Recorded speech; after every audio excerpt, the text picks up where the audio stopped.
And welcome to our panel members. I'm pretty sure after the president, we need to keep everyone's spirits up until lunch. So welcome to the panel on alliances and partnerships in the Indo-Pacific. We have a stellar panel of experts here, and we will just follow the order. But for short introductions, we'll have Henrietta, Rommel Ong, Manny Bautista, Emma, and then, of course, Lindsey to give their remarks, and then we'll have a moderated question and answer. So this panel focuses on the alliances and partnerships in the Indo-Pacific with a special reference to the Philippine-US alliance, the opportunities and the challenges within the alliance system that we have, and of course, answering the questions on contingencies and how the alliance applies to the challenges that are coming in the next years or so. So I'd like to start with Henrietta. Henrietta, please. Great. Well, so glad to have a chance to discuss this very important topic this morning. There's so much we could say about the U.S.-Philippines alliance and the incredible momentum that the U.S. and the Philippines have achieved together, but I'll just try and talk about two quick things, and then we can get into a deeper conversation as we go. And just taking a step back, it's worth saying, or perhaps echoing President Marcos and others we've heard over the course of this forum, that over the past few years, the U.S.-Philippines alliance really has achieved a historic momentum. I think the scale and ambition of our current partnership has taken the alliance to a level we really haven't seen since the Mutual Defense Treaty was signed in 1951. When I was at the White House as Director for Southeast Asia, we often put historic in the press releases about our summits with Indo-Pacific partners, to the point where our editors started to come back and say, you can't call everything you do historic. But I always fought for the U.S.-Philippines alliance to say that what we were doing together was historic, because it was unprecedented. And of course, this is in many ways speaking to the growth in the defense relationship, new sites under the Enhanced Defense Cooperation Agreement, a massive prioritization of FMF funds, long overdue, for the Philippines, the adoption of bilateral defense guidelines, and increasingly complex military exercises in the South China Sea. And maybe above all, a growing sense of strategic alignment on the most important security questions facing the Indo-Pacific. But I think it's worth saying that that strategic convergence probably could not have been achieved or sustained outside of what became a comprehensive investment from both sides in the U.S.-Philippines relationship, many aspects of which the president just spoke to, from economic cooperation to science and technology, to student exchanges, to advancing respect for human rights, to a new space dialogue. And I think that that's the case, that this is also related in part because the alliance is only as strong as the trust that we both have in it. And for an alliance this important to succeed, you can't generate enough trust from only the military side of the relationship.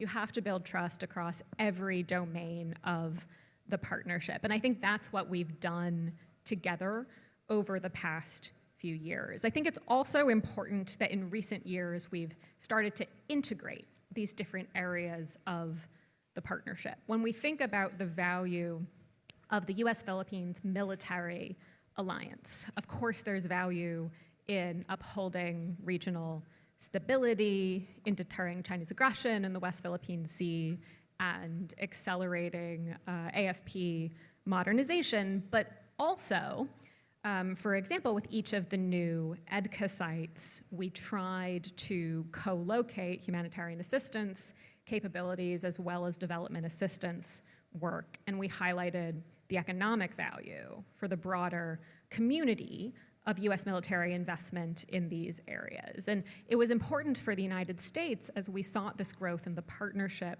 that everyone in the Philippines, regardless of whether they cared more about security or prosperity or local community issues, that everyone was seeing real tangible value from the alliance. And I think that approach allowed us in many ways to achieve the incredible momentum we now see. And it is worth saying that I think in many ways we see strong continuity of this approach under the current US administration. Certainly, they remain committed to the military partnership. They've clearly affirmed the US alliance obligations in the South China Sea, and as the president just referenced, the Philippines did receive the first new development assistance grants of any country in the world in 2025. But in other ways, I think it's important to acknowledge we have seen significant divergence. I don't believe that you can separate the military alliance from the US decision, for example, to impose 19% tariffs on Philippine goods. And I do worry that that kind of economic decision does pose the risk of politicizing the broader alliance and not just the economic relationship, because again, it speaks to that underlying question of trust and mutual respect. We were also asked to speak about a little bit of alliance geometry. So I'll just take a minute to also talk about the mini-lateral partnerships that have, I think, really thrived with the Philippines in recent years. And of course, it's worth saying this is important because when like-minded partners come together, we can achieve so much more and really tackle the most urgent challenges facing the region in a way we could not do alone. But it's also important for deterring the most aggressive instincts of Beijing. We see that multilateralization of maritime questions, of deterrence in the South China Sea, has a real impact in deterring those worst instincts. And so I just want to spend a moment talking about what may be, in my view, one of the most important multilateral partnerships here in the Philippines, and that's the US-Japan-Philippines trilateral platform. This is relatively new, launched really in earnest when the national security advisors of the three countries met in Tokyo in 2023. And since then, we've seen tremendous progress, including a trilateral Coast Guard exercise for the first time in 2023, I would say, historic trilateral summit of the leaders at the White House in 2024, as well as the maritime dialogue referenced by the president, and in 2025 as well. I was very glad to see Secretary Rubio convene a trilateral meeting with his foreign minister counterparts in KL on the margins of the ASEAN meeting, where they discussed progress on the Luzon Economic Corridor. And so when we think about the value of these mini-lateral arrangements, especially among American allies, I think we often think of these as issue-driven configurations. So these are partners that come together to address flexibly and ideally quickly a particular set of challenges, and that's to some degree true with this Japan-US-Philippines partnership. You've seen a clear focus on maritime cooperation and economic security. And of course, these are not unconnected issues. I think building resilience to Chinese economic coercion is important for a successful South China Sea strategy here in the Philippines, since of course this neuters a key part of China's gray zone toolkit. And I think the US, Philippines, and Japan together have a particularly powerful set of opportunities and tools to address the challenge. But I think this platform does have the potential to evolve into much more of a comprehensive partnership for alliance coordination on regional issues broadly, as well as cyber and digital concerns. I mean, I remember in that first National Security Advisors meeting in Tokyo, there was so much pent up demand for cooperation on everything. You could really feel the potential of that partnership. And especially now with Japan's reciprocal access agreement with the Philippines coming into force, I think tomorrow we'll have even additional opportunities with the legal standing of Japanese forces in the Philippines, aligning more elegantly with the U.S. visiting forces agreement. So I'll stop there and looking forward to the discussion. Thank you very much, Henrietta. We'll proceed to Rommel at the end. Thank you, Thank you, July. With your indulgence of the body, allow me to read my notes, make sure I don't forget anything. From where we sit here in Manila, China has already established a modicum of effective sea control in South China Sea and to some extent in the East China Sea, using gray zone tactics to reshape facts on the water without triggering open conflict.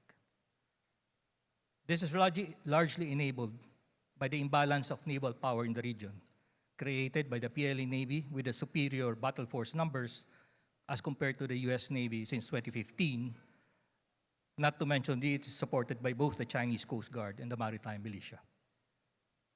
On another vein, the strategic benefits of the Philippines from its current alliance with the US and its other partnerships with other states are the following.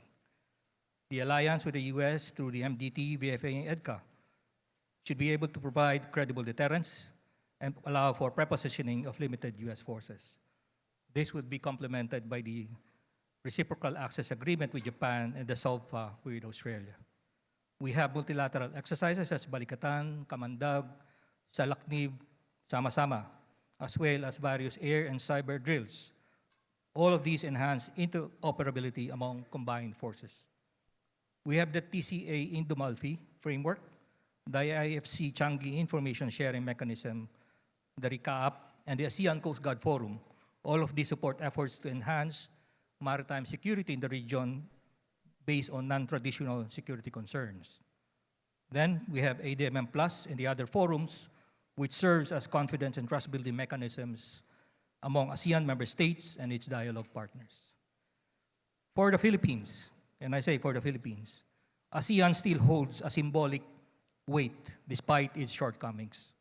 However, minilaterals are proving to be operationally decisive for the country. We believe that flexible, mission-driven coalitions can deliver tailored responses to maritime and hybrid threats. It's still hopeful that it can find that sweet spot where it can still work with broader Southeast Asian consensus and respond swiftly alongside US and other partners when deterrence or crisis management calls for rapid, coordinated action. Among the trilaterals that are emerging, the most promising would be the Philippines, Japan, and Australia, working together, which might hold the best promise. First off, these three countries share the following challenges. Geostrategically, deterring an assertive China in our maritime commons. Geoeconomically, sustaining development through open markets while using economic tools for strategic ends. Geopolitically, contesting Chinese narratives and influence in defense of democratic values. Potentially, these countries can cooperate on the following: coordinated communication strategy to counter disinformation, proactive deterrence through joint patrols and sustained naval presence both in the South and the East China Seas, mapping comparative economic advantages for joint industry development in defense, electronics, fertilizer, mining, and food security.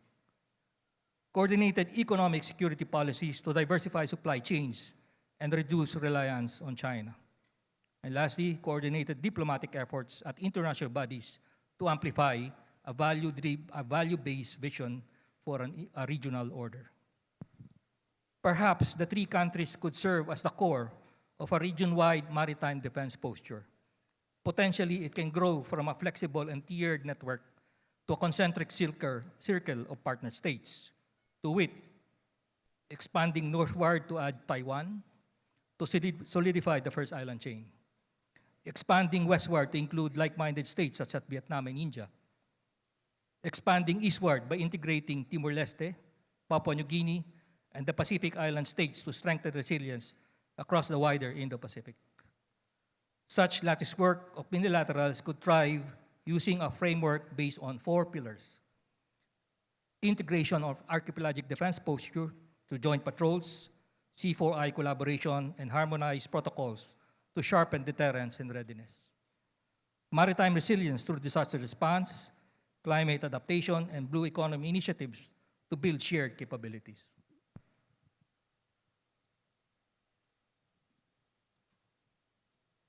Hybrid threat response through cyber defense and information operations against sharp power tactics of China. Future thinking and anticipatory governance through exercises and scenario planning to prepare for shifts in the security landscape. To translate these 4 pillars into action, we may need to adopt the following: a denial strategy to prevent adversary gains in contested waters, a cost imposition strategy to synchronize diplomatic, economic, and military measures to raise the price of coercion, multi-domain integration by leveraging cyber, psychological, and maritime tools in tandem with joint exercises, and lastly, narrative control by promoting a shared regional identity grounded in maritime stewardship and democratic resilience. I close with the questions instead of answers as the Philippines modernizes its armed forces and deepens its partnerships. And I ask, how can we leverage the Philippine-Australia-Japan emerging trilateral to establish our shipbuilding, drone manufacturing, and sea denial capabilities? What steps are needed to close our kill chain gaps and secure our undersea cables? How do we ensure reliability of the U.S. under the MDT amid the fluctuations in President Trump's China policy? How do we transition to phase 0 planning for any potential Taiwan contingency? Meaning, shouldn't we be deterring now rather than thinking of responding later? And how can the U.S. and our partners help fortify our northern islands? And lastly, when can we conduct a civilian-led multilateral non-combatant evacuation operations exercise for Taiwan? This ends my notes. Thank you and good day. Thank you very much, Rommel. Manny, please go ahead.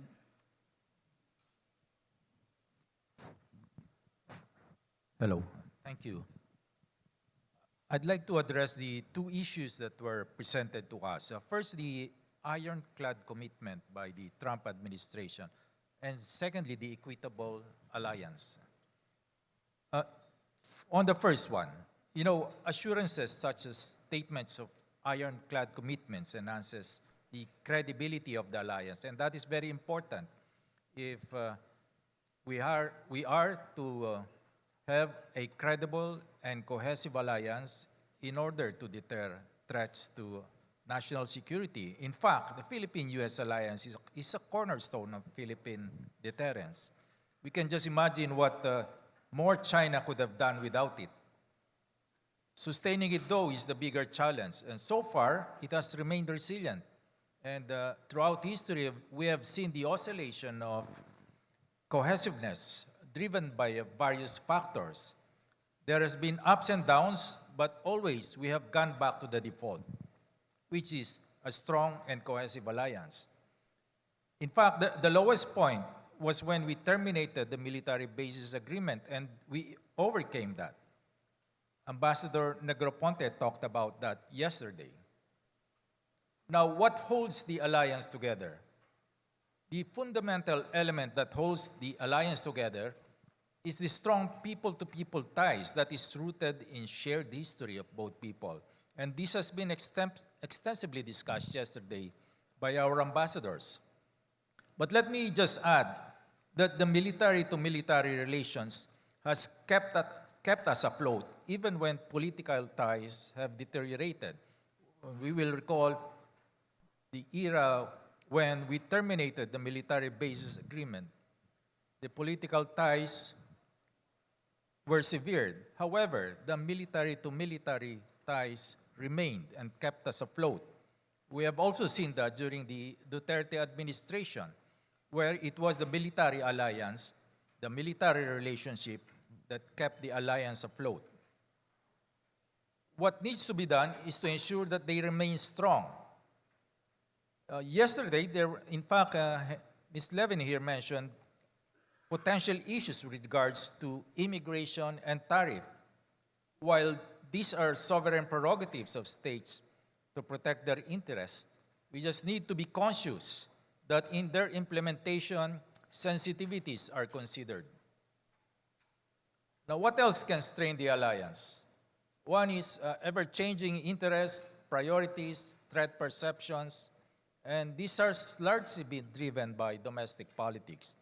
In the Philippine context, the deterioration of the relations is vulnerable to changes brought about by political cycle. In a similar manner, we have seen also how changes in U.S. leadership have affected attitudes towards alliances and international institutions and related commitments. But while these determinants have historically been internally driven, there is now also a seemingly deliberate effort to degrade Philippine-US alliance from external sources, and I'm referring to China's influence operations that deliberately targets the cohesiveness of the alliance. Now let me go to equitable relationships. How reliable is the US as an ally? And on the other hand, what is the role of the Philippines in a Taiwan contingency? On the first one, my perspective has always been long-term, not premised on can we rely on the US to honor the MDT, but rather, how can we get the US to honor the MDT? And there are many ways to do that. The alliance will remain strong for as long as there is value to both sides. For both parties, this is reckoned from their respective national interests. For as long as we are able to socialize convergence of mutual interests, common concerns, and shared values, the alliance will remain relevant. Crucial also is policy continuity and predictability, and this is supposed to be backed by strong institutions at the national and bilateral level. This is an area we can improve on to further make us a more reliable ally. And talking about responsible ally, we hope to improve our national capabilities so that we can be a viable and stable partner. But more importantly, this is a national responsibility. At the end of the day, our best insurance for security is to develop national resilience, our national capability, but more importantly, the will to fight, the will to defend our rights. And only then can we expect friends and allies to help us. Now let me go to the role of the Philippines in a Taiwan contingency. This has in fact been mentioned by no less than the President, but let's just unpack what this is all about. In the event of a conflict in Taiwan, the Philippines will most likely be involved, not only because of the Mutual Defense Treaty, but more importantly, because we have no choice anyway. Regardless of whether we are an ally of the US or not, because of our strategic location, chances are we will inevitably be involved. Either of the adversaries, whether the US or China, would want to control northern Philippines, a key terrain, if only to gain a marked advantage over the adversary. A Chinese invasion of Taiwan may not be feasible unless they control northern Philippines. The Philippines, therefore, plays a crucial role in denying that and allowing access to U.S. forces. Note that we have expanded the EDCA bases to include those in northern Luzon for that purpose. Also, in the event of a Chinese invasion of Taiwan, where will the Taiwanese people run to or sail to? Taiwan has no strategic depth. And will it be the Taiwanese civilians only? What about the Taiwanese Navy and the Taiwanese Air Force? And what will China do when this happens? Or better yet, in anticipation of that, what will China do? But more importantly and more relevant to us, there are a lot of Filipinos in Taiwan, and evacuating them will be the national priority. There are also other foreign nationals, mostly from ASEAN in Taiwan, who will most likely be availing of that option as well. And so we need to prepare for that. Now, in terms of opportunities for growth, there has already been mention of multilateral arrangements. But more than the trilateral that Admiral Ong is saying, I would rather start from the Quad, US, Australia, Japan, and the Philippines. Perhaps we can make that more institutional in terms of maybe formal arrangement. And perhaps we can include other like-minded countries. There are many other countries that are standing up for the rule of law and the rules-based international order.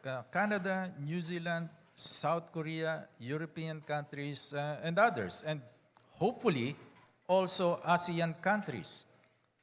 Not necessarily ASEAN as an institution, but perhaps individual countries in ASEAN. The other one is perhaps defense industry collaboration, and this has been mentioned earlier. But there is also an opportunity for a more comprehensive and cohesive bilateral alliance, where security, economic, and social relationships are taken collectively under an overarching strategy and not treated separately or distinct from each other, where economic policies are formulated with due regard to security relationship and even social relationships, such as people-to-people relations. Right now, we're seeing that they are not being treated collectively. They're being treated in isolation without necessarily considering their impact on each other. So let me stop there to give way for your views. Thank you very much. Emma, please. Thank you. I think that my role here today on the panel is to bring in some perspective from our Northeast Asian alliances. I've focused most of my career on the U.S.-Japan alliance, U.S.-South Korean alliance. And while I often traced, Japan's and South Korea's relations with Southeast Asian countries and appreciated the role that often the Japan-Philippines relationship would play in providing continuity, even when the United States and the Philippines were not on great terms, I have to admit that early in my career, I sort of saw, Thailand and the Philippines as in a separate basket, in sort of the legacy alliances, not as pertinent to the security architecture.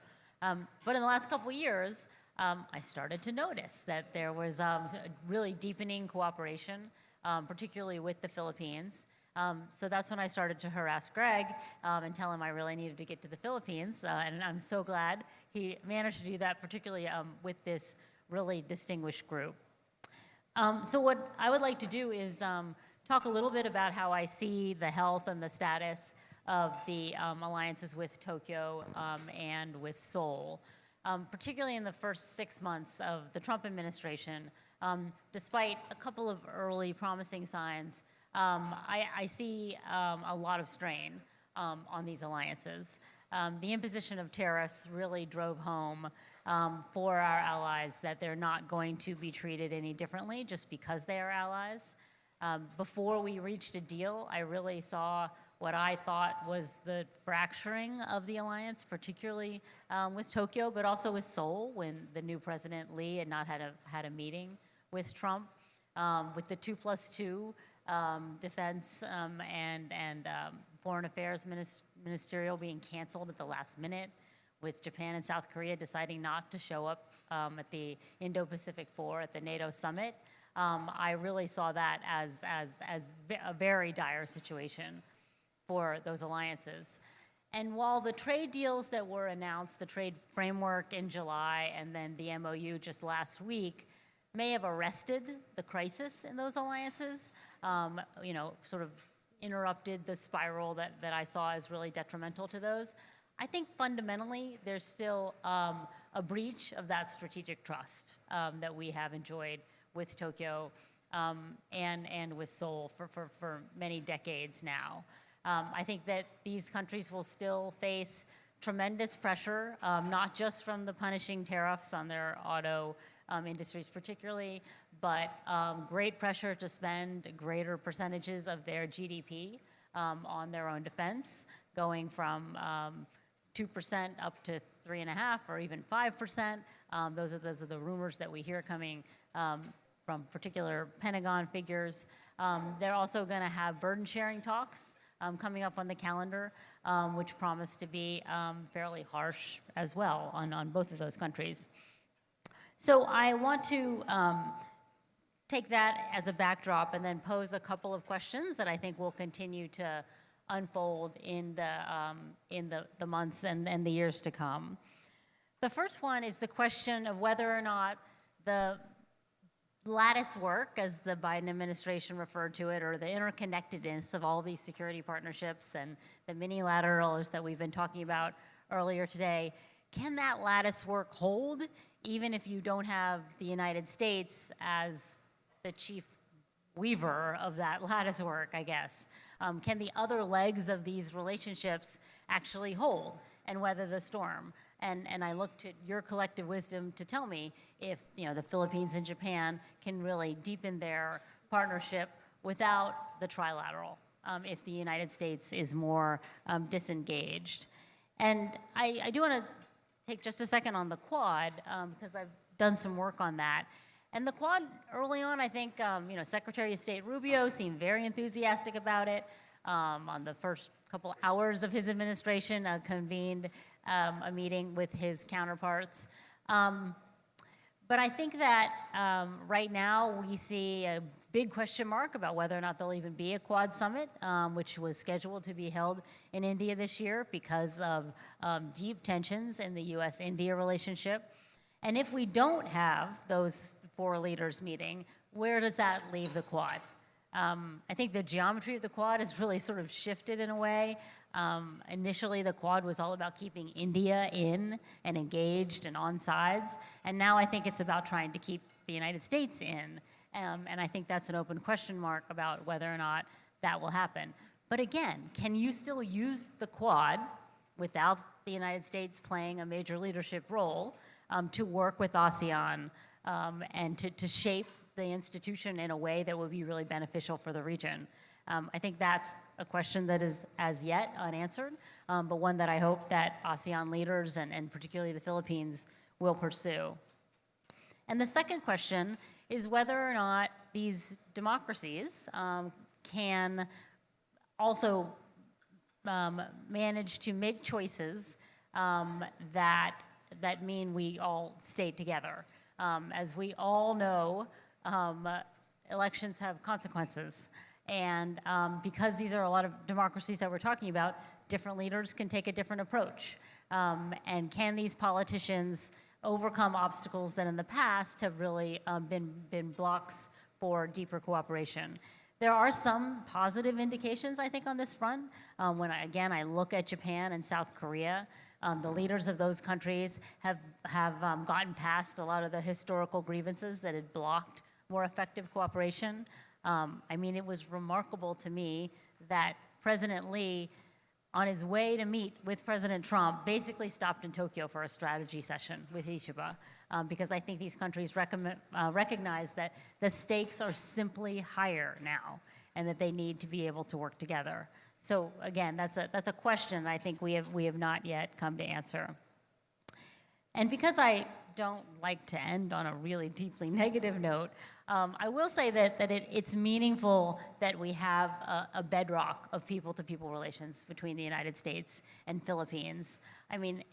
My babysitter for many, many years is Filipino. She's delighted that I am here right now. And so even I know that Bruno Mars is half Filipino, and I know exactly when there are Pac-Man bouts, and I know when Miss Philippines does well in the Miss Universe competition. So I think that those ties at the grassroots level can sustain this relationship, even if we see sort of headwinds for further security cooperation with the United States in the Indo-Pacific. Thank you very much, Emma. And now, Lindsey, please. Great, thank you. Well, I wanted to take a few minutes to reflect on some of the changes that have occurred in the U.S.-Philippines defense relationship over the last few years, how those have enabled, I think, some of the growing minilateral cooperation that we've heard about from others on the stage, and say a little bit about where I think that positions us going forward. When I came back into government in March of 2021 to the Pentagon, the US-Philippines alliance was in a fundamentally different place than it is today, and it's honestly hard to overstate what a challenging moment in our relationship that was. There was very little that we were talking about in the defense relationship at that point in time, other than how and whether we could actually save the visiting forces arrangement. That was A to Z of what I was spending my time on. And it wasn't clear for a while, and some folks have mentioned that, but I think for those who were there, we have a deep and visceral understanding of how close we came, within inches, frankly, of losing that arrangement that has really been a foundation of so much that the US and Philippines have done together militarily over the last few decades. And there was a sense on both sides of, while we had decades of good cooperation, excellent people-to-people ties, we weren't really sure that the alliance was still kind of fit for purpose in this moment in time, and how we took it forward into the future. On the Philippine side, I think there was frustration that perhaps in the MDT, they weren't quite sure if the United States really meant it, if we would actually back up what the Mutual Defense Treaty said. On the US side, I think there was some confusion and doubt, perhaps, that in an era in which the United States was militarily less focused on counterterrorism, which had been so much the locus of what the US and Philippines had done together for the last few decades, that we could move this alliance into something that was perhaps more focused on the challenges that we were seeing coming from Beijing. And so while we had an awful lot of history together, there was a sense of almost paralysis in this relationship when I first came back into government. Now, we did manage together to restore the visiting forces arrangement, which unlocked the opportunity to think about how we took this relationship forward. And in November 2021, the two sides signed a document together that we called the Joint Vision Statement on the Future of the US-Philippines Alliance. And I want to just stop for a second and tell you some of the things that were in that document, because I think it's very important as we talk about where the alliance is today. So in that document, and you always want these things to be like really lofty and ambitious because you want to lay something out that looks like this is a vision of the future that hopefully one day we will attain. But when you write these documents, you know, a lot of times you're realistic that you think, well, we may not get there on everything for a while. So we said we wanted to have new bilateral defense guidelines that would lay out for the US and the Philippines how we each respectively thought about the roles and missions that we would bring to our defense cooperation. We said we were looking toward new infrastructure and new locations for the enhanced defense cooperation arrangement, that the United States wanted to provide much more assistance for the Philippines' capability development, because frankly, US security assistance had been fairly flat for quite some time. That we wanted to have new coordination mechanisms for information sharing, that we were going to sign a bilateral maritime framework, and that we wanted a bilateral military information sharing agreement, or GSOMIA. That is an enormous list. And the reason that I want to actually go through that litany is because today, less than 4 years later, we've checked off every single one of those items together. That is remarkable. That is a pace of change that I think nobody expected, and that despite what we have done in other alliances across the region and across the world, I think is a pace of change that far outranks what we have done elsewhere. That's a real achievement for our alliance, and I think now, today, there is an understanding that this alliance is on a footing that allows us to think in a more real way about meeting the challenges that we face in the region, and that simply wasn't what we were positioned to do 4 or 5 years ago. We now are doing new multilateral and bilateral maritime cooperation patrols and training in the South China Sea. The US not only is putting more money into EDCA sites, but also new investments in places like Subic Bay. And we have a US-Philippines combined coordination center that allows us to do real-time information sharing, which is something we could have never thought of in the past. And what that has also enabled, I think, is a bilateral foundation that puts us on a footing to strengthen some of the mini-lateral arrangements that folks have talked about here today. And one of those that I'd like to just stop on for a second is the US, Japan, Philippines, Australia, what we informally came to call the Squad, the Southeast Asia Quad, but the Squad. And the defense ministers from those 4 countries met for the first time in June of 2023. And at the time, I think it raised a lot of eyebrows because this was sort of a new configuration of countries that had never existed before, and there was a lot of discussion about, is this going to replace the existing Quad? No, but I think this constellation is unique because there's nothing else where you have that many countries in the Indo-Pacific coming together, and there are treaty alliances that the United States has with everyone. And what that enables is a degree of conversation, of interoperability that frankly you can't get in conversations through other groups like the Quad. So together we have started doing joint training, shared information sharing. We have started doing joint operations and talking more directly about interoperability and capability development, including on defense industry between all 4 countries. While that doesn't necessarily look like a multilateral alliance, quite frankly, it is beginning to take on the contours of something that can operate in that way, and that's incredibly important. Because what we are looking at right now, I think, in the Indo-Pacific theater is we are seeing China and Russia operate together in ways that are making the theater more challenging than they've ever been in the past. Joint bomber patrols that have gone all the way to the coast of Alaska, joint operations in the East China Sea around South Korea, where we are seeing US allies have to scramble jets in response to unexpected intrusions into their air defense identification zones. And even here in Manila, in November of 2024, what we saw was that Filipino forces were forced to respond to, on the one hand, PLA assets that were harassing Filipino fishermen, while you had a Russian submarine suddenly pop up in Filipino waters nearby. These are the kinds of things that, frankly, we just never saw in the past, and our competitors are operating in new ways, and so these kinds of mini-lateral arrangements, I think, are finally enabling us to do so and providing a foundation that we have needed to address a new, more challenging theater. I think there are 3 things, though, that we have to focus on in the future, collectively. And the first is how we think about further integration of mini-lateral operations and training.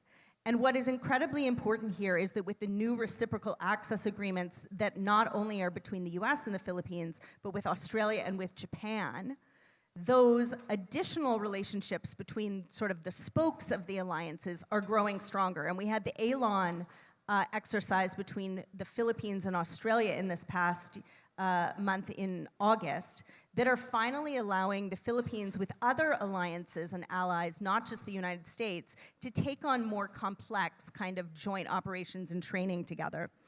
Secondly, thinking about how we coordinate gray zone responses more effectively. We've begun this conversation, but what we are seeing in the gray zone is just much more varied than it was in the past. So unattributed attacks on subsea cables.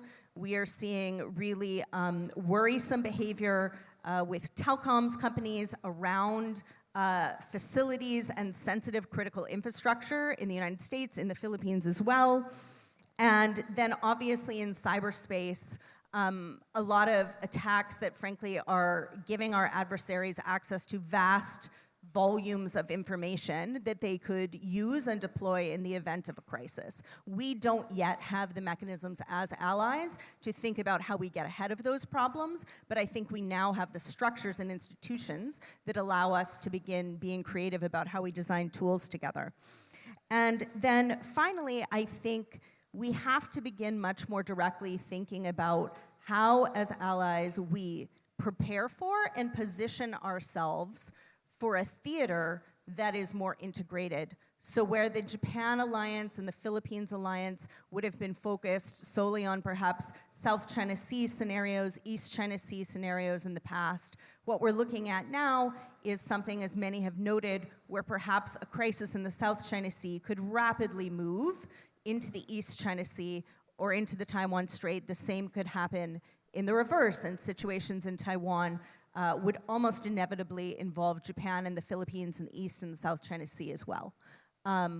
We have begun to think about what that would mean, but we do not yet have the planning, the tools, all of the responses in place that allow us to think through how we would respond. And that, I think, is a task for the future.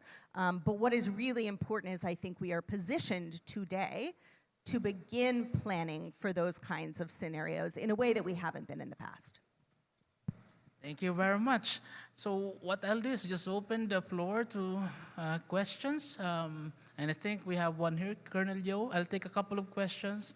And then I have one here. Sir, please go ahead. Colonel Yo, please go ahead. Good morning. I'm from South Korea and studying at National Defense College of the Philippines. I'm honored to have an opportunity to raise a question in such a distinguished forums. My core question is this. Is the U.S. thoroughly strengthening its relationship with its allies and close partners today? The reason I ask is that the U.S.'s policies, particularly on tariffs and immigration and defense burden sharing, sometimes appear to be excessively demanding. As a result, even long-standing allies and close partners may feel discouraged or even consider distancing themselves from the U.S. This dynamic, in turn, opens another windows of opportunity for China. Countries that were once distant from Beijing are beginning to think perhaps the U.S. cannot always be relied upon. Consequently, they are seeking to draw closer to China.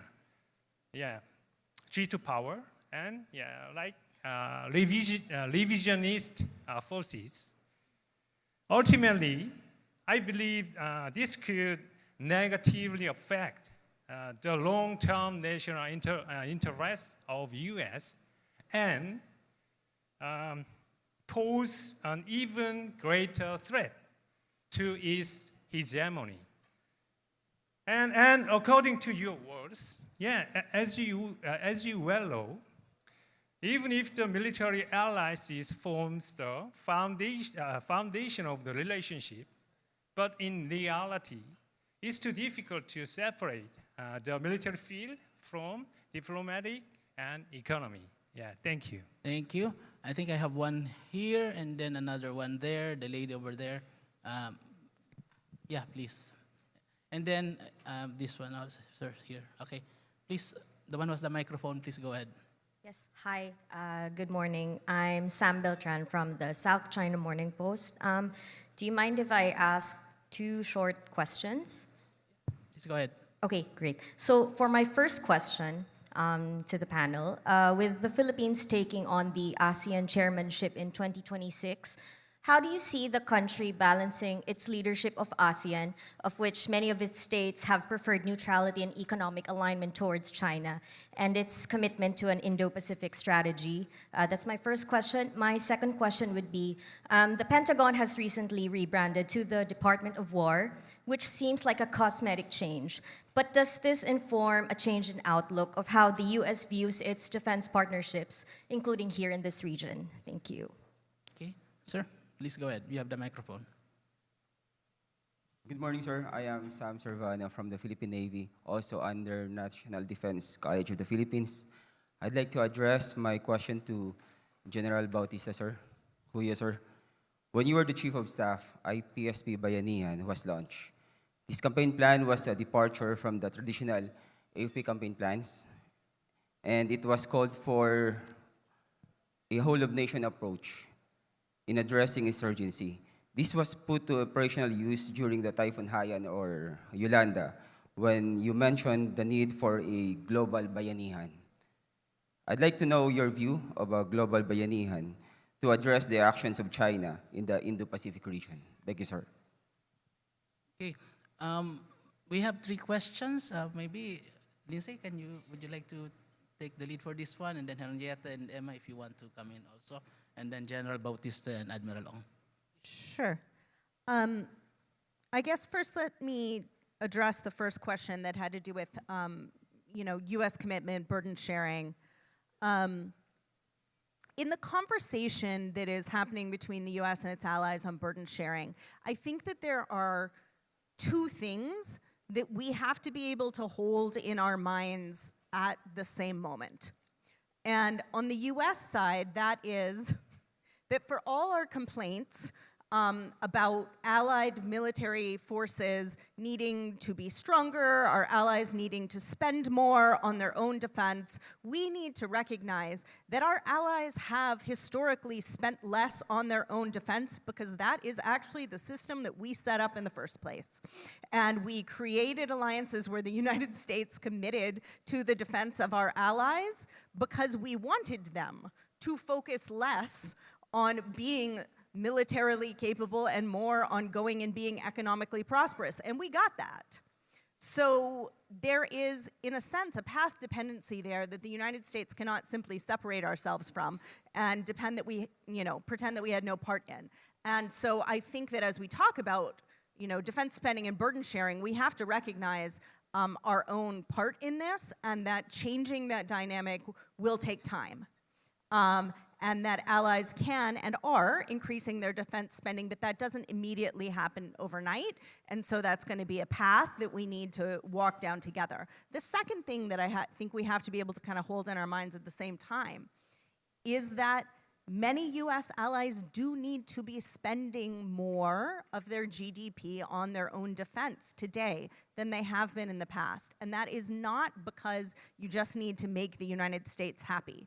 That is because you can look around the world, and certainly here in the Indo-Pacific theater, and say, it is changed, the threats are more proximate and real, and frankly, if allies and the United States are not increasing our defense investments, we will not be ready to face that. So I think we have to put both of those things in our mind at the same time. And have a real candid conversation about how that works together.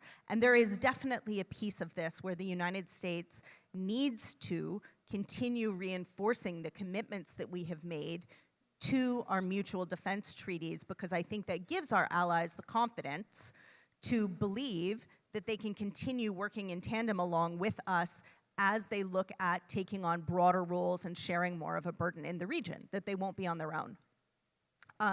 The question about the Department of War. This is a challenging one, and what I will say is this.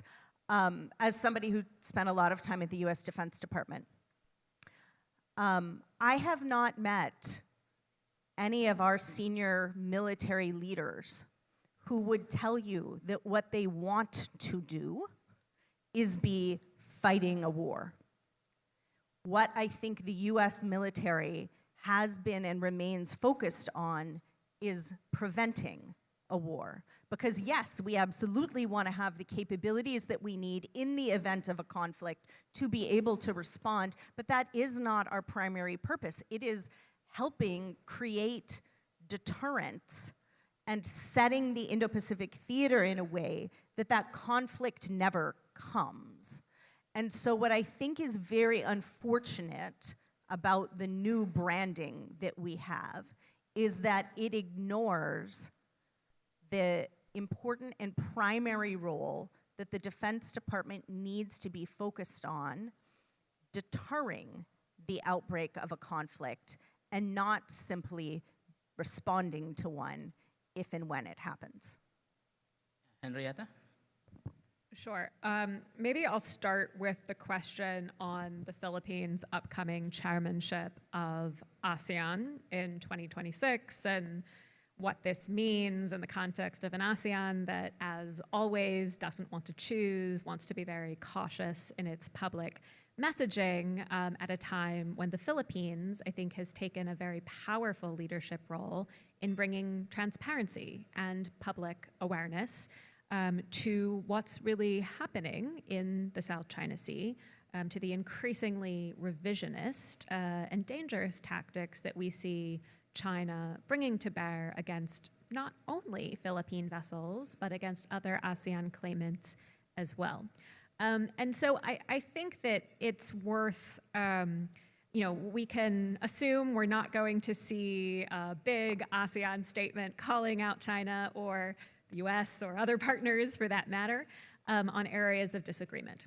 But I think that we have seen ASEAN step up in powerful, if sometimes incomplete ways, even on really challenging maritime issues, both publicly and privately. And of course, we can remember during, I think, Indonesia's chairmanship, there was an ASEAN public statement on the situation in the South China Sea. Does it look like how the US would describe Chinese aggression? Does it look like how the Philippines might in its own national capacity? No, it's a much more cautious statement. But still, I think when the countries of ASEAN do come together to speak with a common voice on an issue to show that ASEAN can remain unified in the face of constant Chinese pressure to divide these neighbors and pit them against each other, I think that matters. And I think that's a realistic objective that the Philippines can seek to continue to build on during its chairmanship. Of course, it's also worth noting that that what we see in public of the ASEAN process is the tip of the iceberg. And so much of the value of ASEAN centrality and ASEAN's convenings is the informal sharing of notes, conversations that happen on the side. And I do hope that under Philippine leadership, there can be additional conversations, just even informally, between the maritime countries of Southeast Asia to make sure there's increasingly a common understanding of the common challenges these nations all face. I would just say one word as well on the question of whether the U.S. is weakening its alliances. Regrettably, I think the answer is yes. Does that help China? Yes. I think traditionally one of the areas of agreement between Beijing and Washington has been that the U.S. alliance network, especially in Asia, is foundational to American strength in the region, to American staying power, and America's ability to uphold the rules-based international order that Beijing has for a long time, and recently with greater success, sought to supplant. It's interesting, though, because I don't think that derives necessarily from a policy decision in Washington to de-emphasize the alliances. And you see, for example, here in the Philippines, a very strong and commendable commitment to deepening military cooperation, to thinking more deeply about contingency planning, and supporting modernization of the armed forces of the Philippines. But the challenges I think probably all of us have referenced in our opening remarks is that you can't actually divide out the military alliance here from everything else that the relationship is, because this is about trust, this is about mutual respect. Whether the US treaty commitment means anything depends on that broader foundation of understanding and trust. And I think the current administration in Washington believes that you can kind of break out these different areas of our most important alliances, that you could look at the military relationship, at the economic relationship, at the trading relationship, the people to people. All of that can exist separately. And unfortunately, I don't think that's true. And I expect that over time we'll continue to see the political implications of actions, for example, in the economic domain that can raise broader questions about U.S. staying power and the credibility of U.S. commitment. Thank you. And Emma, the Northeast Asia angle is very important here. Please go ahead. Sure. Just a couple of thoughts here after the great comments by the other panelists. I think the first question had to do with some of the U.S. policies creating openings for Beijing, and I think that's absolutely true.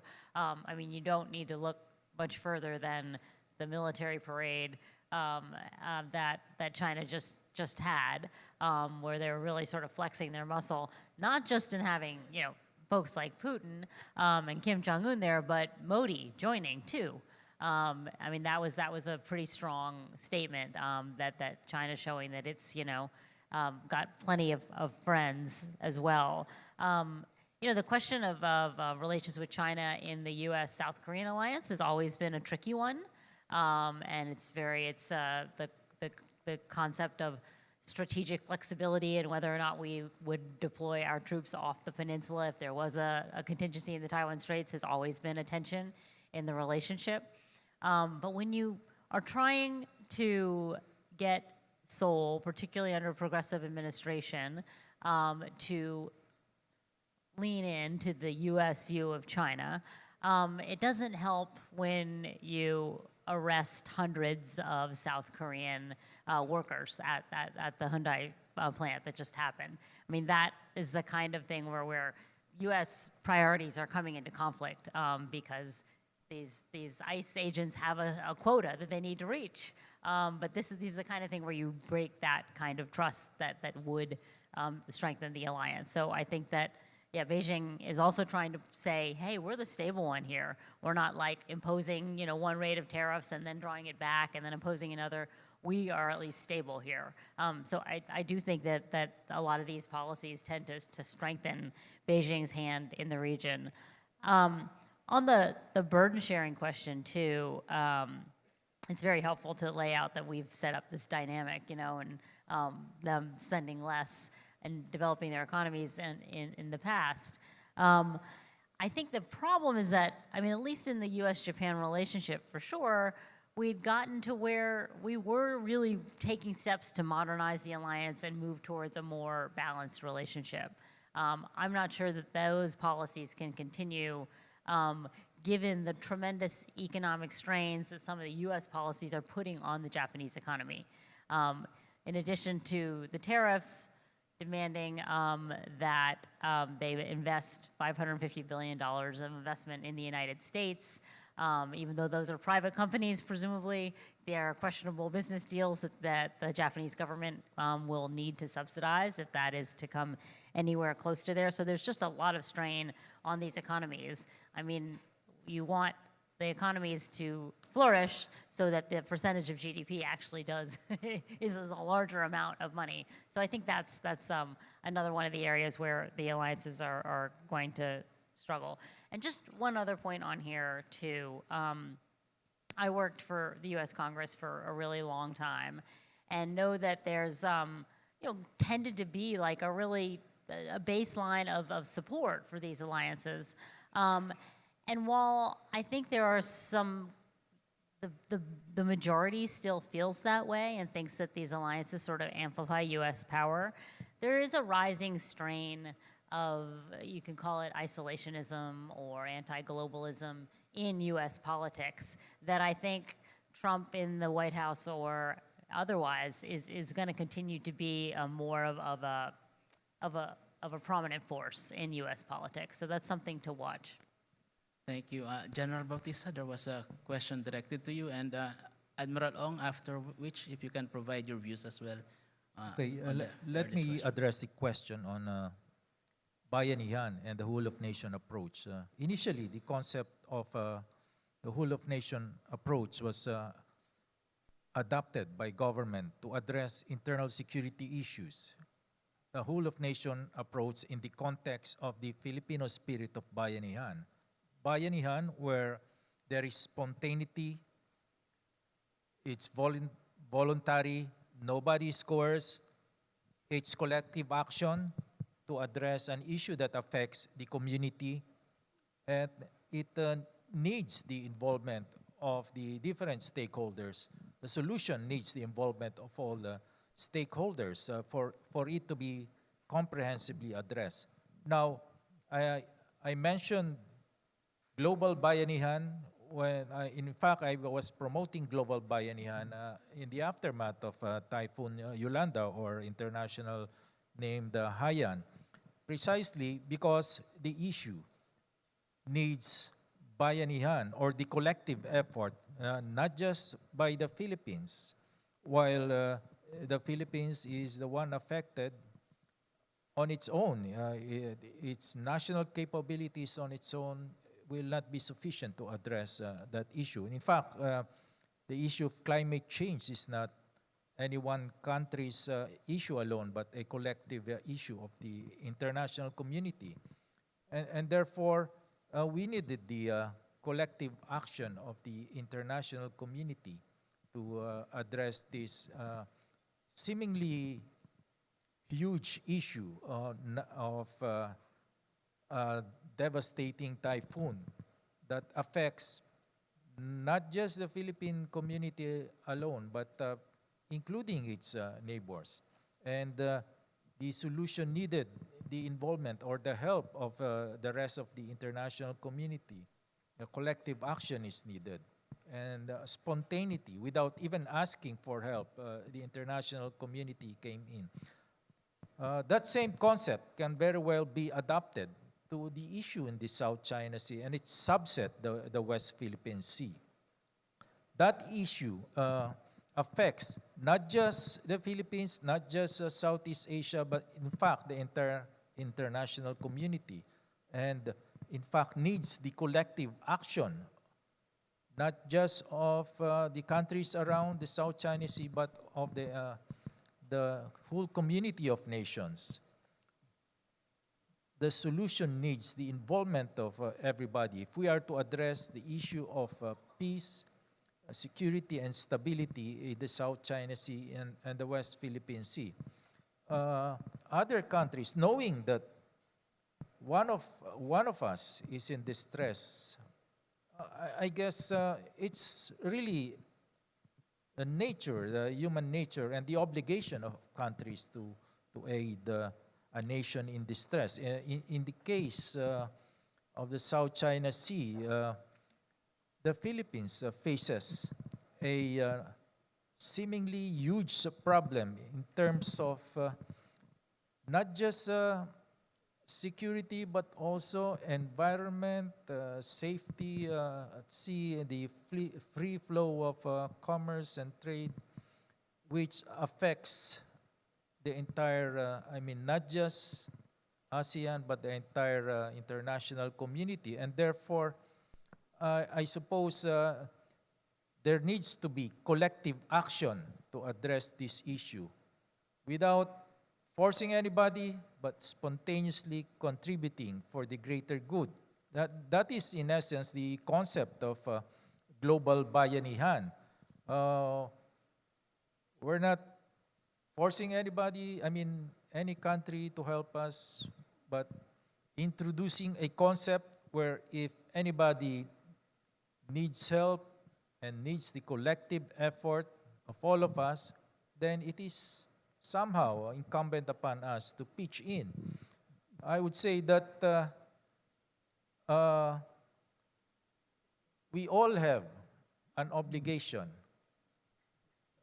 as a community of nations to ensure that peace and stability reigns in the South China Sea, in the West Philippine Sea, not because a single country, the Philippines, is being affected, but because, more importantly, the international community, the rest of the world will be affected by that issue. That, in essence, is what global bayanihan is. Spontaneous, collective action to address an issue that needs the involvement of all stakeholders. Thank you. Thank you. Rommel? On the ASEAN chairmanship, I think we have to recognize that one of the unintended casualty or consequence of our China posture is our relation with the rest of the ASEAN member states.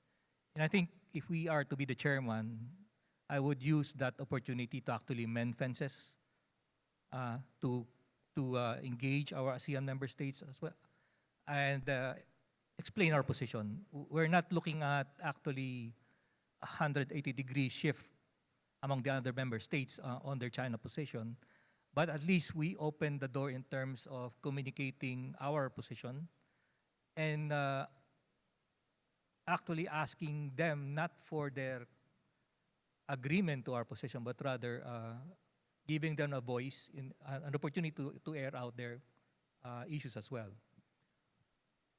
And I would think of at least 2 agenda items that we can push during our chairmanship. One would be a consensus among the member states on security of undersea cables. I think that's something that needs to be addressed.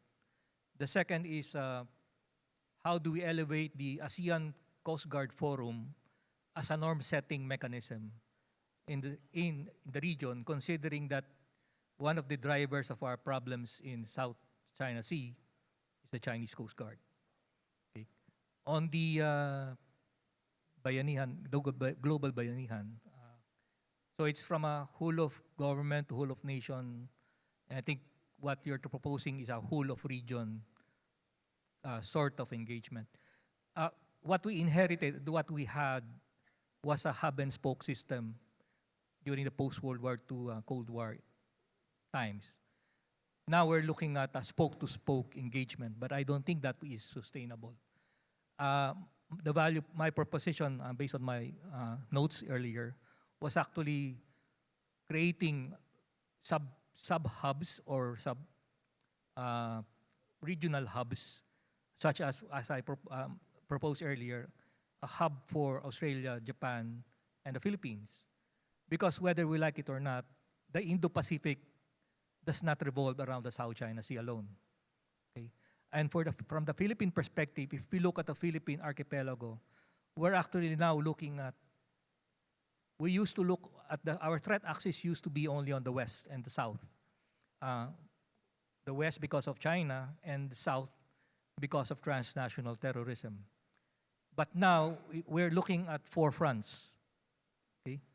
We have to include the north because of Taiwan, and we have to include the east because of what's happening in the Mid-Pacific, particularly in the Solomon Islands and the other Mid-Pacific states, wherein China has sort of established some footprint. And that means we have lost our strategic rear. Okay? So the Philippines as an archipelago will now have to devote resources to actually defend not 2 fronts, but 4 fronts. And that means we need to look at greater cooperation and interoperability with other states surrounding us. Thank you very much. We'll take the next round of questions. Generally, you wanted to ask one, and then I think one is over there, and then another one here. Thank okay? you. Thank you, General and Admiral. You mentioned many times Taiwan contingencies, and Taiwan scenario. So we are full understand Taiwan under the China threat. So the first one, Taiwan will determination to defend ourselves. The second one, Taiwan continue to increase the defense budget. 2026 Taiwan defense budget reached 3.2 our GDP. We are going to 5% to the 2030. 3.2 maybe reach the 32 trillion US dollars. So we continue to build our capability and ability to protect Taiwan. Just the professor you mentioned, no general tell you how to fight, just tell how to defend. This is correct. But fight should be capability and ability. So Taiwan continue to build the surface to the air, surface to surface missile. If the China want to invade Taiwan, we will, no doubt, we will protect ourselves. This is the determination. This is quite good. But I want to mention about the Philippines. Philippines is very close to Taiwan, just only 99 kilometers. So almost 200,000 people in Taiwan, Filipinos. So if the Taiwan have the contingencies and emergency, so you should understand how to evacuate emergency response. So my question is for the General and Admiral, how your first priority to secure your maritime capability, how you to mold your vessel, how you enhance your Coast Guard and your Navy. Thank you. Thank you. And then, sir, gentleman at the back. Yeah. And then Glenn afterwards. Good morning. Good morning. I'm Colonel Raymond Marcos, student of Master in National Security Administration at the National Defense College of the Philippines. The Philippines has forged alliances with 4 countries. So comes these alliances is a security dilemma or an alliance dilemma. This is a concept in the international relation wherein the allies or the stronger partner country is entrapped with the alliance. If the behavior of the weaker country is somewhat aggressive, and for the weaker country, it is somewhat abandonment, wherein the small country is at risk of being abandoned by the larger power. Now my question is this: how does a country like the Philippines leverage the alliances to strengthen its defense capabilities without becoming a forward operating base or a proxy for the strategic interests of the larger or the superpower? That's my question. Thank you. Thank you. And I think we have 2 questions there, Glenn, then Santi. Okay, Santi, you can go ahead since you have the microphone. Okay. Good afternoon. I'm Santiago Castillo. I am a consultant from a US-based logistics company called KVG. I have 2 questions for all the speakers. The first question is, we have to be mindful also, and there's this perception that the current administration of President Donald Trump, is to make America first. One of the speakers raised the issue about FMF, or foreign military financing.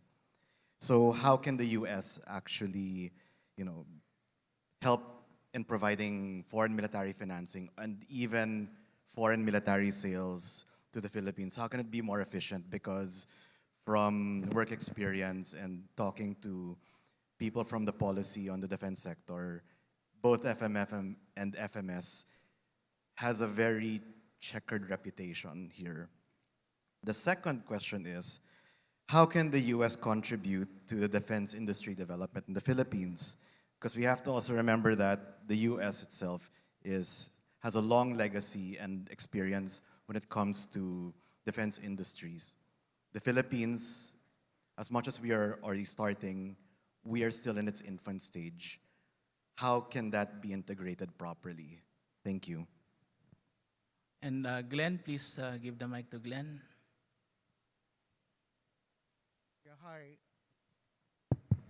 Oh, hi. I'm Glenn Banaguas from the US ASEAN Science Technology Fellowship and the ASEAN Science Diplomats. Question is, climate change was mentioned in the panel discussion. Now, there is a plethora of climate change adaptation and mitigation in order to address the impacts and risks of climate change.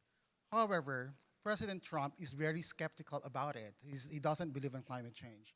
So what do you think is the best possible solution in order to convince President Trump and his administration to create programs that will coincide with the programs on climate change, not only in the Philippines, but of course in the ASEAN member states? Thank you.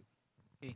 And Lindsey and Henrietta, a question was sent to me, and basically it asks about the fact that the US is working on the national defense strategy and the national security strategy. What do you believe will it say about the Indo-Pacific and alliances and China?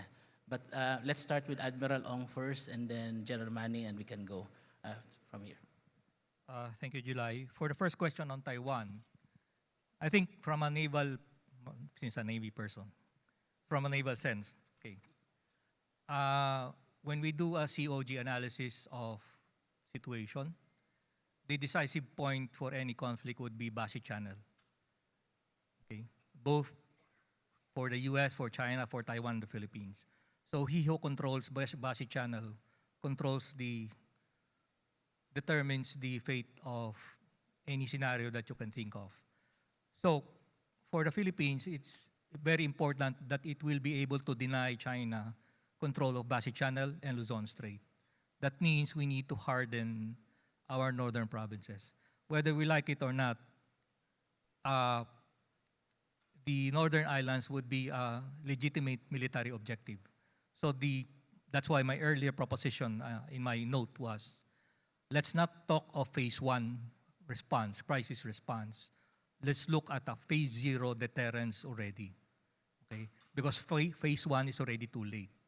So a phase 0 deterrence planning means looking at how do we harden northern islands. That means you have to put up sufficient sea denial systems to actually prevent China from controlling Bashi Channel. It also works for the Philippines because in case actually a crisis do happen, it is important for us that Port of Kaohsiung is free because that is the ingress of our migrant workers. And we need to set up a mobility corridor between Port of Kaohsiung and maybe the Port of Apari.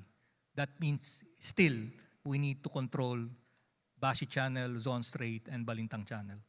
So you can already establish what are the systems needed to actually ensure that Chinese maritime forces do not impose their will on those areas. On the second question on leveraging alliance, I think this is this normal question we do in my class, no? And I always begin with my statement would be, do you understand our national interest? Because if we have different interpretations of our national interest, how can you actually approach leveraging alliances if you do not know what is our interest? So that you begin with that. And having understood what is our national interest, it is from that standpoint now you actually engage the US as an ally and other strategic partners. Okay? And whether we like it or not, this is a running conversation between me and Richard Haydaran. The Philippines is a middle power. We just do not want to admit it. Okay?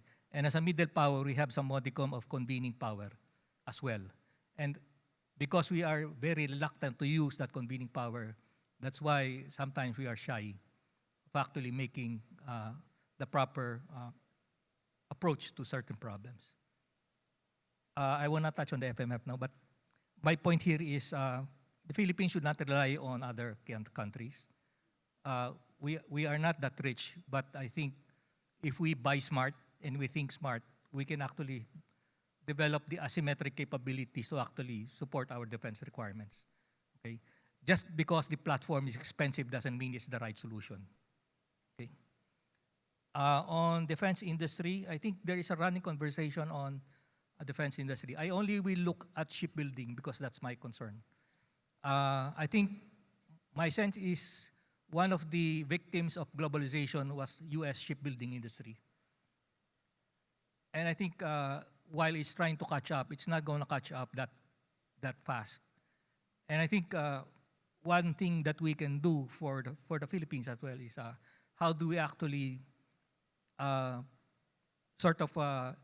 increase our up-tempo such that we can actually restore our shipbuilding prowess.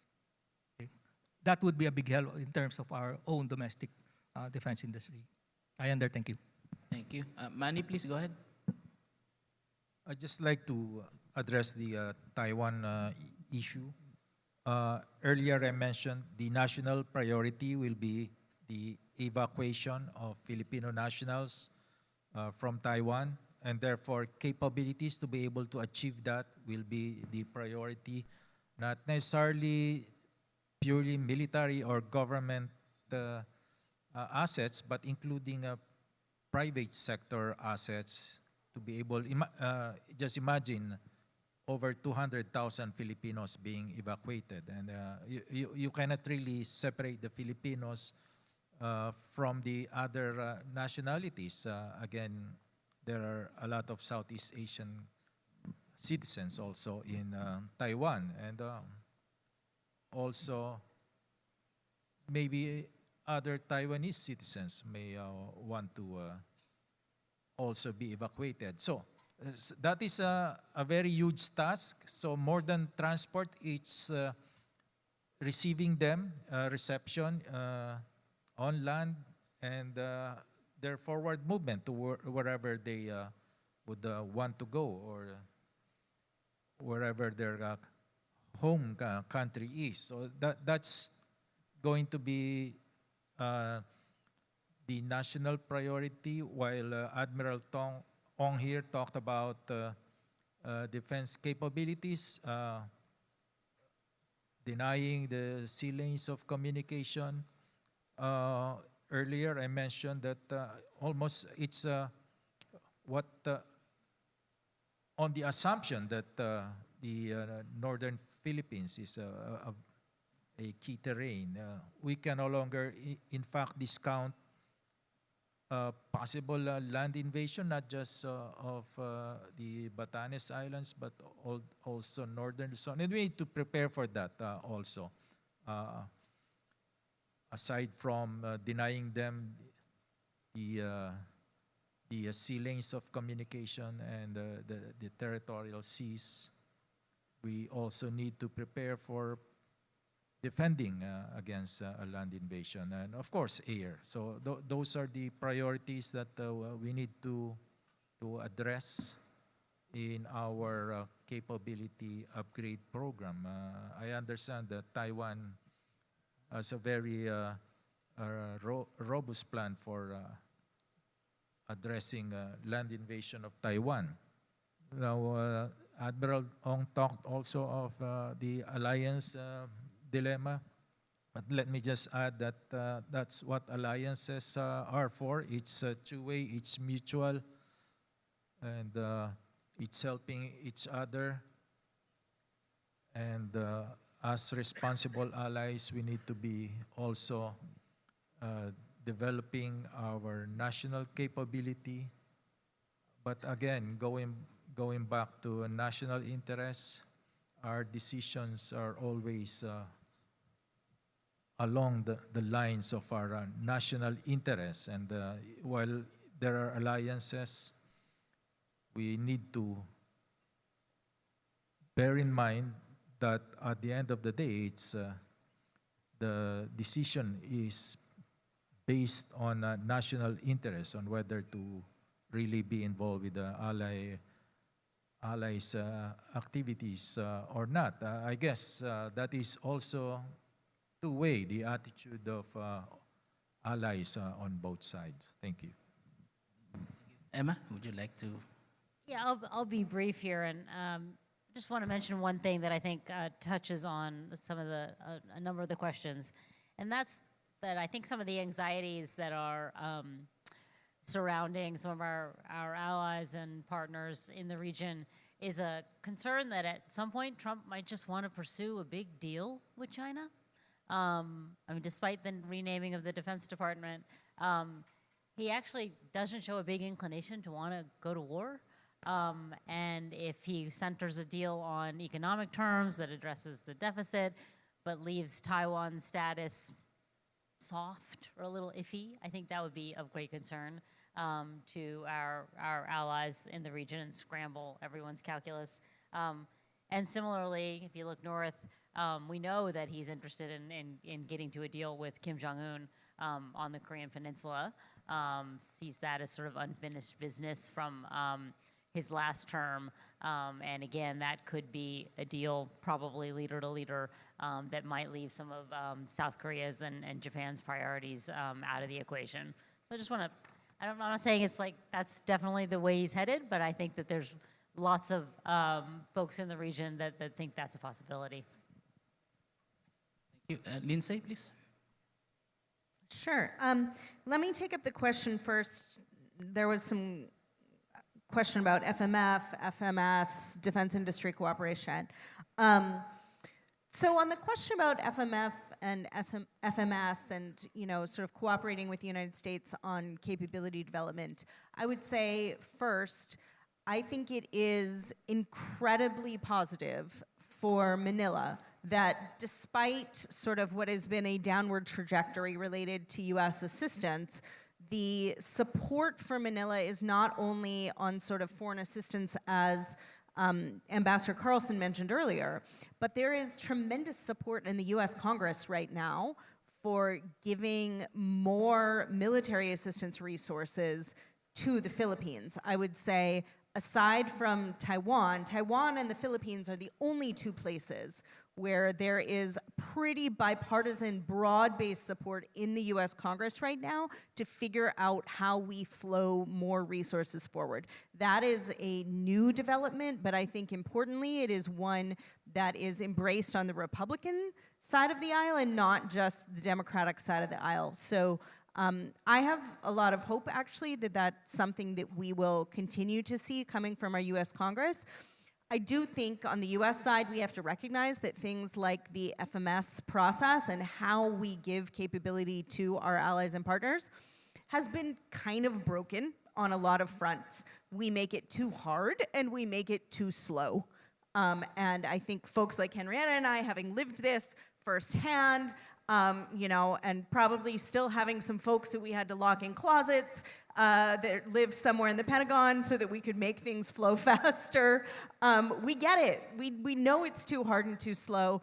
But I actually do give credit to the Trump administration on this front that whether it is on export controls or reforming FMS, they also kind of get that this is a problem, and it is something that they are looking at ways that they can speed things up. So that's positive, actually, I would say, as a whole.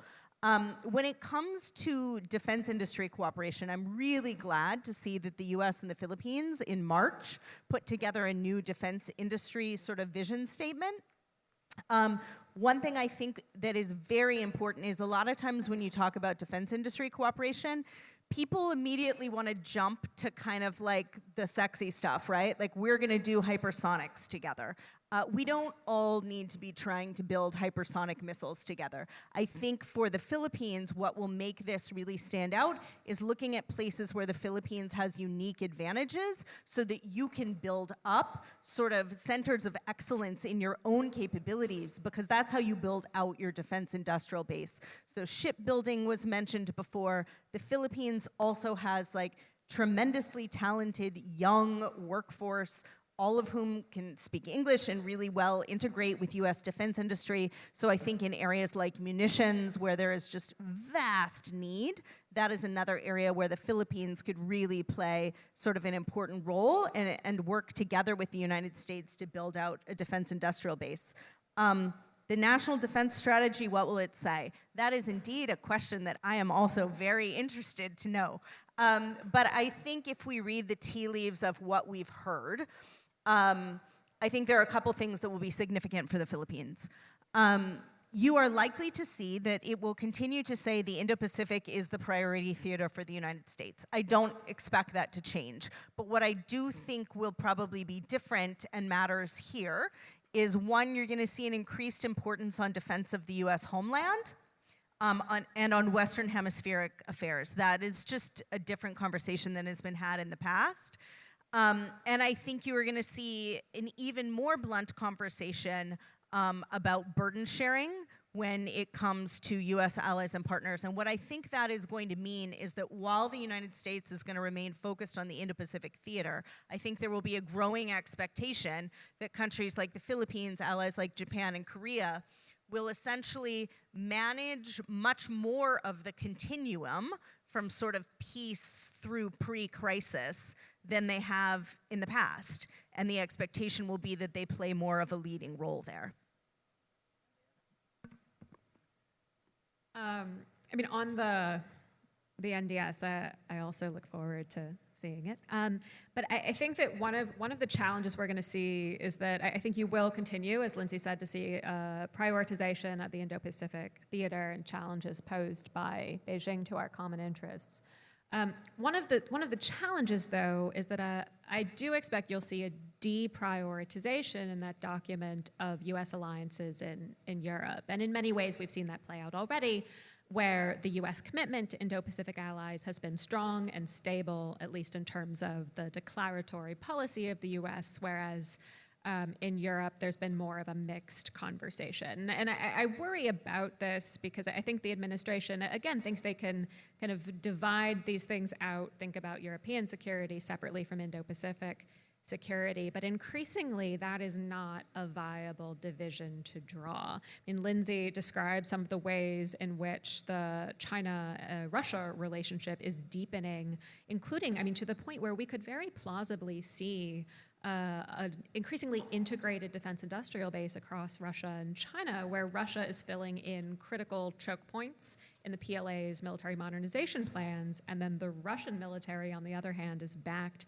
by the full manufacturing capacity and scale of the People's Republic. And in that world, it just isn't possible to say European and Indo-Pacific security are totally separate questions, but I do think that you will see kind of that thrust in the strategy documents when they are completed. Just to respond to a few other questions that have been posed, there was one on how the Philippines can leverage its alliance with the United States, but without becoming, I think the questioner said, proxy. I think in this case, it's important to remember that we talk all the time about shared values, shared interests between the US and the Philippines. And we're lucky enough that those claims are true. What makes the Philippines stronger, more secure, more prosperous, more connected with its neighbors, it's what's going to strengthen the US position in the region as well. I think that we do see genuinely a common interest in upholding an order in this region where foreign policy is governed by rules and norms and law. And so with that foundation, I think we are in a very strong position to continue close cooperation together, of course, caveating that the rhetoric from Washington admittedly oscillates a little more widely than what we might have heard in the past when it comes to their shared values, but the foundation remains, and many have spoken as well of the importance of the people-to-people ties, the community-level ties that will continue to serve as a very strong foundation and avoid that kind of utilization that you describe. In terms of this question of how to get the Trump administration to care about climate change, which I think as the last person this round, I have the honor of responding to. I don't have an answer to that one, but what I can say is that so much of what we need to do to counter the climate crisis comes down to energy security. During the Biden administration, we launched an energy policy dialogue with the Philippines, and yes, there was a discussion of climate change in that context, but the real driving factor there was a need to together do more to ensure the Philippines had an energy secure future. And I can see, the administration in Washington talks about energy dominance, energy security. I think there is still space for that conversation. And then when it comes to climate adaptation, I think a lot of that as well can be discussed in the context of infrastructure, of investment. When we think about the Luzon Economic Corridor, we want to be building infrastructure and driving capital in a direction that will continue to have sustainable benefits for the Philippines and for investors for a long time to come. And the reality is that that means adaptation is going to have to be part of even the technical planning process for that work. Thank you. And maybe the last question as a way of closing for the panel. If you are to grade the alliance, the Philippine-US alliance, with 10 as the highest, how would you grade this alliance and why? And maybe we'll begin with Rommel from the end and just coming back so that everyone gets a chance to think about their answer. Rommel?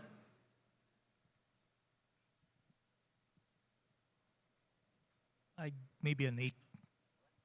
Maybe an 8. 9? An 8. 8. And why? 6 years ago, we were starting from a 5. So it's an 8. So as long as it's moving towards the 10, I think that's positive. It's not yet perfect. My issue is not on the alliance itself, but rather on the Philippine side in terms of absorptive capacity and actually getting our house in order in terms of actually a coherence or an alignment between strategy, capability development, and force structure. And unless we fix that, or unless we align that component, I think it makes us less less workable with an alliance framework. So it's not so much between the relations between the two countries or the two states, but rather on the Philippine side, we need to fix some things so that we are a better partner in an alliance framework. Thank you. Manny?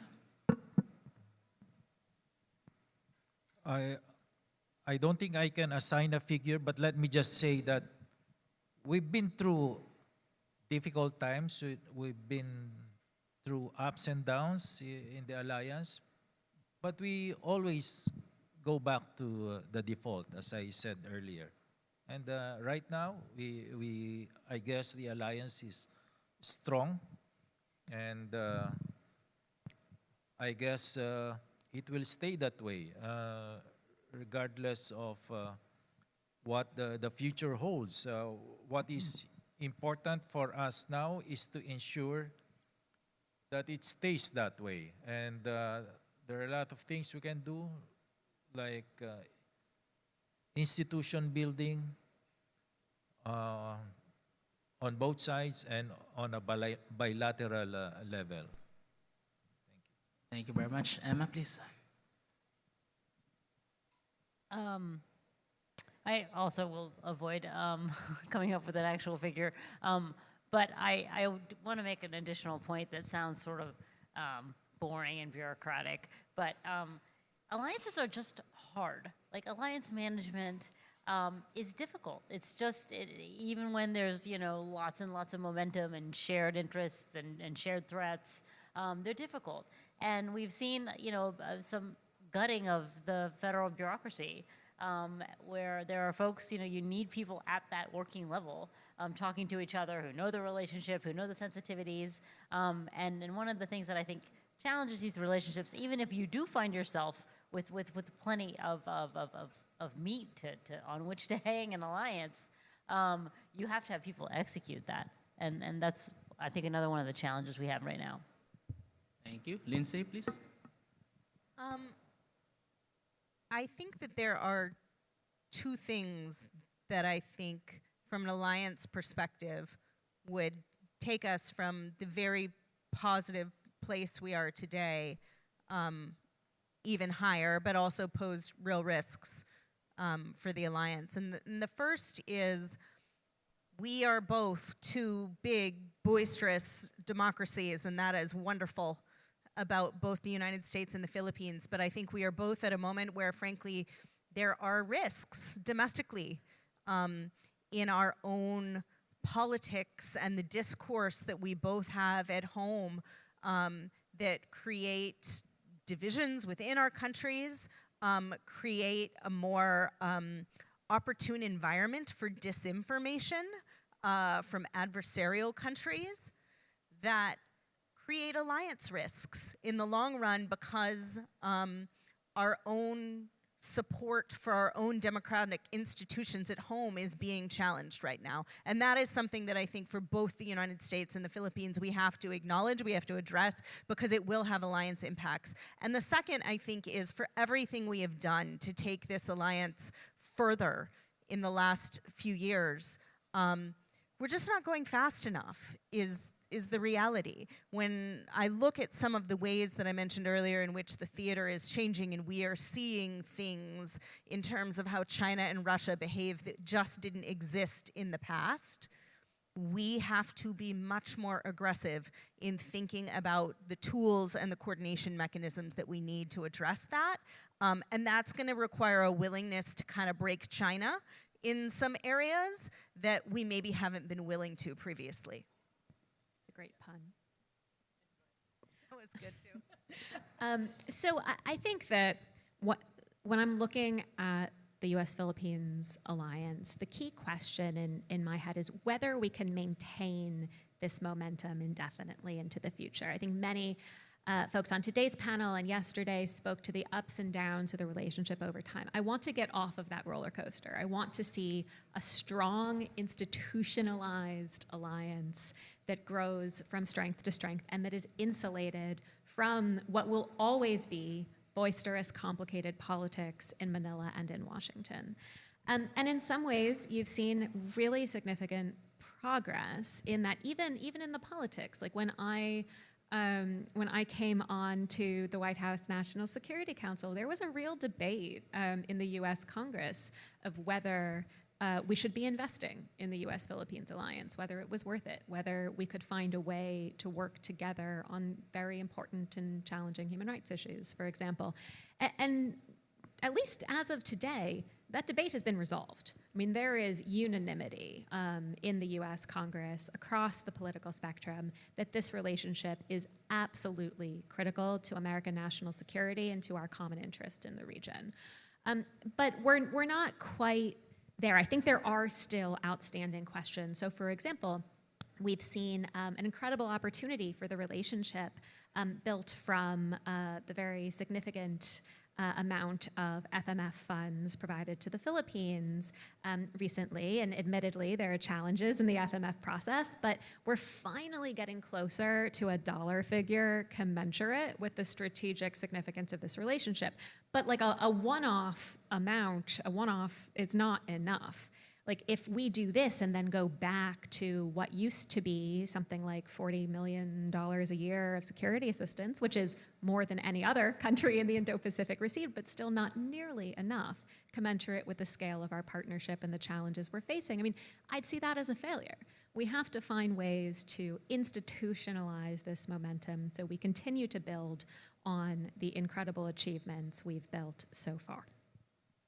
Okay, thank you very much. And I do not want to stand in the way of your lunch, but please join me first in thanking our distinguished panel for providing us the perspectives on the alliances.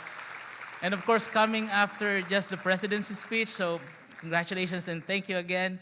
Lunch is served. We resume at 1:30 in the afternoon. Thank you.